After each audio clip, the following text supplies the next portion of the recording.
Здравейте, аз съм Мария Йоанна, а вие гледате Code Fashion TV. Тази вечер имаме удоволствието да присъстваме на поредната вечер на стила "Модата като изкуство". Продължавайте да гледате!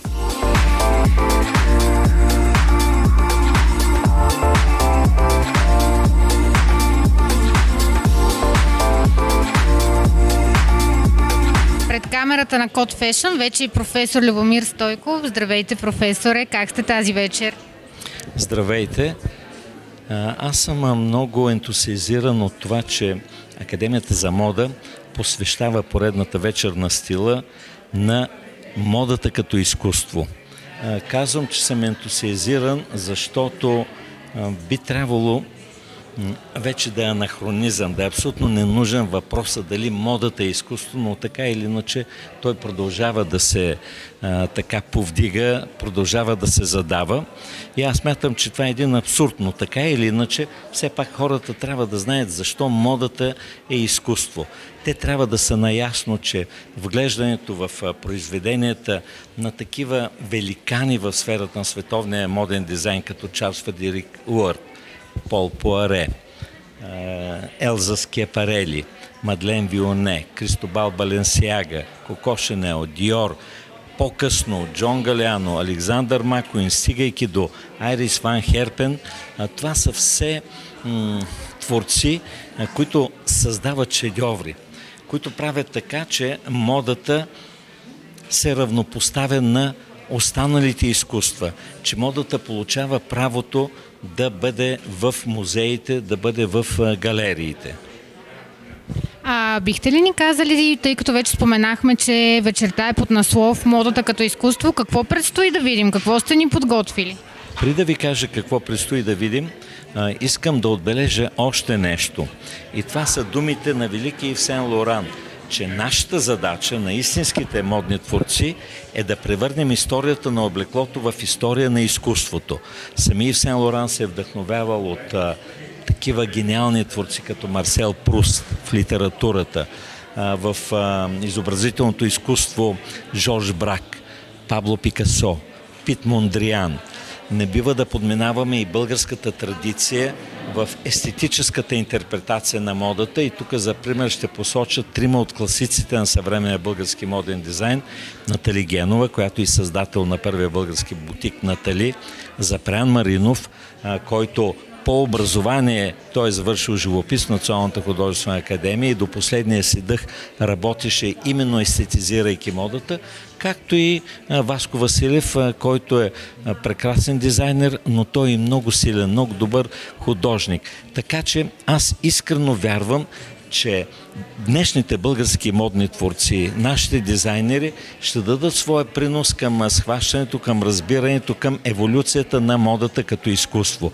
Тази вечер Академията за мода отправя поредното предизвикателство към някои от най-известните български дизайнери, сред които носители на Златна игла. Това е Албена Александрова и Рошевата гарга, която, между прочим, точно днес има и рожден ден. Честито, Бени, желайте от сърце здраве, любов, вдъхновение и все така да бъдеш Рошева в най-хубавия смисъл на думата, като Рошевата гарга.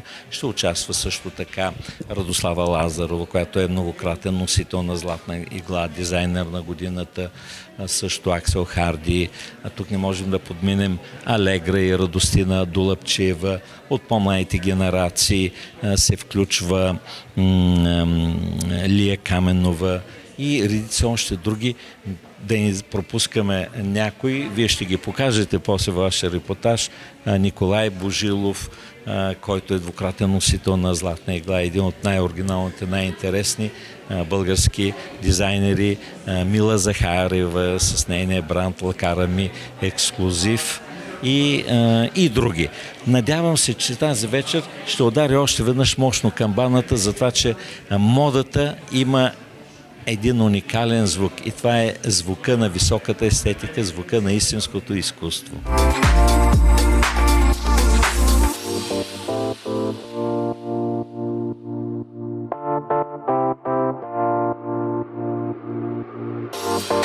До мен вече е Николай Божилов. Здравей, как се чувстваш тази вечер? Здравей, особено при повдигнато. Много се радвам да бъда част от събитието, защото както всяко едно събитие на професор Любомир Стойков, то чества модата, а особено днес модата като изкуство.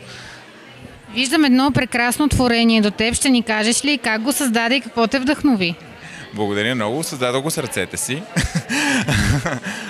Но всъщност го създадох под вдъхновението на това да презентирам съвременната жена и нейните 5 най-силни качества, които смятам, че са водещи за съвременната жена в 21 век, а именно женственост, сексапил, сила, независимост и свобода. Би ли ни разказал и малко повече за твоя бранд? На какво се базира той?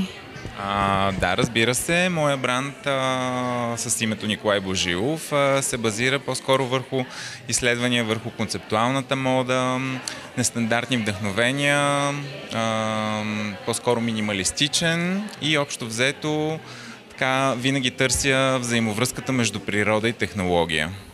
А откъде най-често намираш вдъхновение за нещата, които твориш? Ще се повторя, но наистина е взаимовръзката между природа и технология, защото смятам, че в нашето съвремие е много важно човек да се връща към природата, да открива тези незначителни, малки и красиви неща, които са вече създадени и в крайна сметка могат да бъдат реинтерпретирани по съвременен и технологичен начин.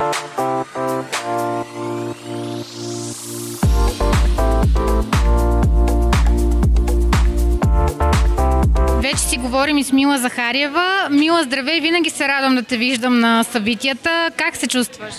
Чувствам се като дома си сред творците на Академията за мода, гостоприемството. Това е едно семейство, което създаде и създава, продължава, приобщава много творци. Доказателството е и темата на тази вечер, творчеството като изкуство на събитието на Академията за мода. Така че чувствам се у дома си сред творци. Твоя бранд е абсолютно доказателство, че модата е изкуство. Ще ни кажеш ли какво си ни подготвила тази вечер? Да, тази вечер така сме в ситуация, в която представям два от аутфитите. Последната колекция, наречена Color Accent, защото за мен творците трябва винаги да имат мисъл в главата за колор, цветност, за да може душата да е отворена, когато на човек му е цветно, му е ведро и дори тези акценти са много важен елемент. Те трябва да бъдат както върху нас, като визия, така и вътре в сърцето, особено на твореца, за да може така да е отключена креативността му. Така че моделите, които представям, са от колекцията Color Accent, лятната колекция, която е на Лакарами ексклузив. Мое лятно вдъхновение са, но те са така като концепция, като конструиране са така в комерциалната визия на комбинативност, защото бодитата могат да се ползват като бански, а съответно полите да бъдат използвани с едни допълнителни аксесуари за по-официалните вечери, а през деня да са в делова така среда, като употреба, като визия. Така че комбинативността, защото за мен тогава опазването на околната среда може да се случи и се случва тогава, когато няма свръх комбинирайки аутфитите в различните визии с малките детайли и акценти, така можем да се появиме на различни събития, почти с едни и същи дрехи, но с различна нагласа и концепция за официалност или ежедневност, или делови характер да придобият. Така че това е. Опазването на околната среда за мен ще се случи, ако нямаме свръх задоволяване на нашите незадоволими желания да бъдем все по и по. А ще ни кажеш ли откъде черпиш вдъхновение за прекрасните ти колекции? Вдъхновението, пак казвам, цветността на сезона, който преминава вече, специално в тази колекция. По принцип, интериорните дизайни също много ме вдъхновяват. Картини, до които се докосна, също като творец ги усещам. И ето тук е момента мода и творчество, творчество и мода. Да.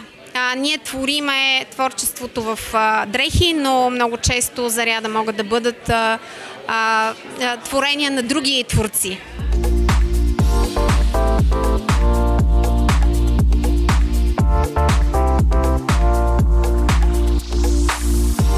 Пред камерата на Code Fashion вече е Албена Александрова. Здравейте! Първо искам да кажа честит рожден ден, тъй като разбрахме, че сте рожденичка. Как се чувствате? Като на 55. Много съм щастлива. Това са две петици. Бяло, черно, up and down, in и ян. Живота, спадове, бяло, черно. Всичко е в те 55. История, опитности. Една страхотна възраст, бихме казали. Няма лоша възраст. Зависи как ти е вътре в сърцето и душата.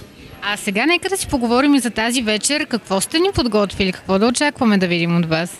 Това са две, да кажем, модни инсталации, не чак толкова претенциозно, които са наистина в бяло и в черно. Приготвила съм едно стихче, което ще изчита за живота в бяло и в черно, за всичко около нас, което е наистина ин и ян, за смъртта, за живота, за раждането, за чисто белия лист, който почваме винаги от начало, за онзи черен, официално леко траурен, но всъщност за това има много финес в този черен цвят, в който се крият едни такива тънки, деликатни нишки на живота.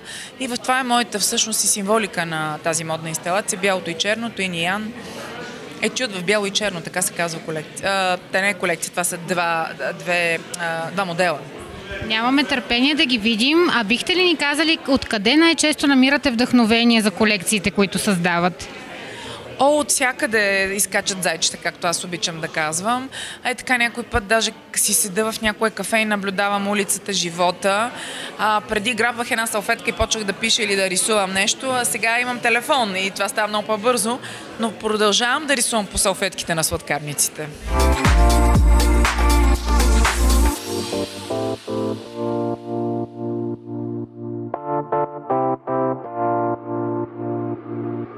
Говорим си и с Лия Каменова. Лия, здравей, много се радвам да те видя отново. Как се чувстваш? Здравей, аз много се радвам да видя теб и вашите зрители. Добре се чувствам.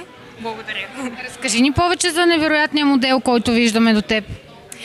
Този аутфит е вдъхновен от детската рисунка и 90-те години на миналия век. Той съчетава корсет с интересни и вдъхновяващи детайли, както и панталон, който е в права форма и с висока талия.